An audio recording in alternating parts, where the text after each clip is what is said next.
అంతరిక్షం మానవ మేధస్సుకు అందనివి అనంత శూన్య ప్రపంచం. భవిష్యత్తులో అంతరిక్ష జీవనం మనకు ఎంతవరకు సానుకూలంగా ఉంటుందనే విషయంపై వివిధ దేశాలు ప్రయోగాలు చేస్తూనే ఉన్నాయి. రష్యా కూడా అందులో ముందు వరుసలో ఉంది. తాజాగా రష్యా అంతరిక్షంలోకి ఎలుకలను పంపుతోంది. ఎలుకలతో పాటు ఈగలను కూడా పంపిస్తోంది. కాస్మిక్ రేడియేషన్ ప్రభావం జీవులపై ఎలా ఉంటుందో తెలిపేందుకే ఈ ప్రయోగం చేపడుతున్నట్టు రష్యా ప్రకటించింది. ఇక విషయంలోకి వెళ్తే రష్యా మరో అద్భుతం సృష్టిస్తుంది. ఈగలను ఎలుకలను అంతరిక్షంలోకి పంపి విజయవంతంగా వాటిని వెనక్కి తీసుకొచ్చింది. ఇక వివరాల్లోకి వెళ్తే రష్యాకు చెందిన బయోలాజికల్ రీసెర్చ్ ఉపగ్రహం 30 రోజుల అంతరిక్ష ప్రయాణాన్ని పూర్తి చేసి సెప్టెంబర్ 19న సురక్షితంగా భూమిపైకి తిరిగొచ్చింది.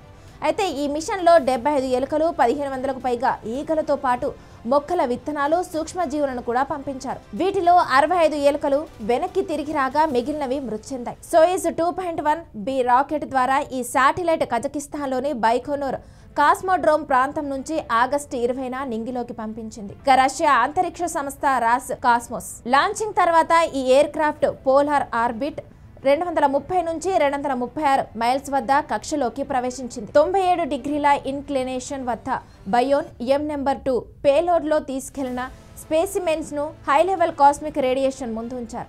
ఇక వాడి నాడీ వ్యవస్థలను పరిశీలించారు.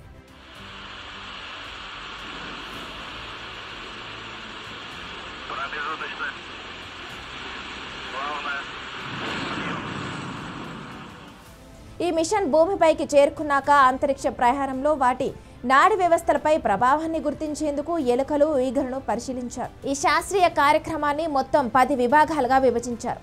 మొదటి 2 భాగాలు జంతువులపై గురుత్వాకర్షణ రేడియేషన్ ప్రభావాలు అధ్యయనం చేయనున్నాయి. 3 నుంచి 5 విభాగాలు మొక్కలు సూక్ష్మజీవులను పరిశీలించనున్నాయి. ఇక 6 నుంచి 9 విభాగాలు బయోటెక్నాలజీ రేడియేషన్ రక్షణ కొత్త సాంకేతికతను పరీక్షించనున్నాయి. ఇక 10వ విభాగాన్ని రష్యా బెలారస్ నుంచి వచ్చిన విద్యార్థుల ప్రయోగాలకు కేటాయించారు.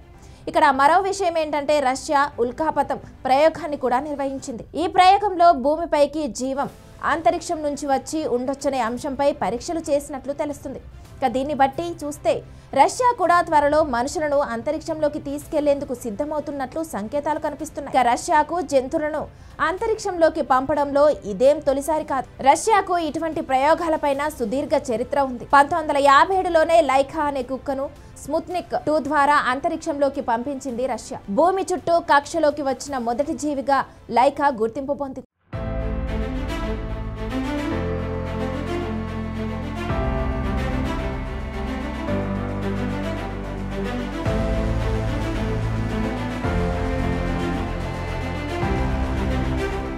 ఇక భూమి వాతావరణం దాటి జీవం యొక్క మనుగడను పరీక్షించడానికి కుక్కలు కోతులు ఇతర చిన్న జంతువులను అంతరిక్షంలోకి ప్రవేశపెట్టారు. తాజాగా ఈగలు ఎలుకలతో ప్రయోగం మొదలవుతుంది. ఉక్రెయిన్తో యుద్ధం మొదలైన తర్వాత రోస్కోస్మోస్ కి కేటాయించే నిధులు తగ్గిపోయాయి. అదే సమయంలో అంతర్జాతీయ సహకారం కూడా స్తంభించింది. అయినా కూడా జీవ అంతరిక్ష పరిశోధనలో కీలక పాత్ర పోషించాలనే రష్యా ఆశను ఈ ప్రయోగం ప్రతిబింబిస్తుందని అంటున్నారు.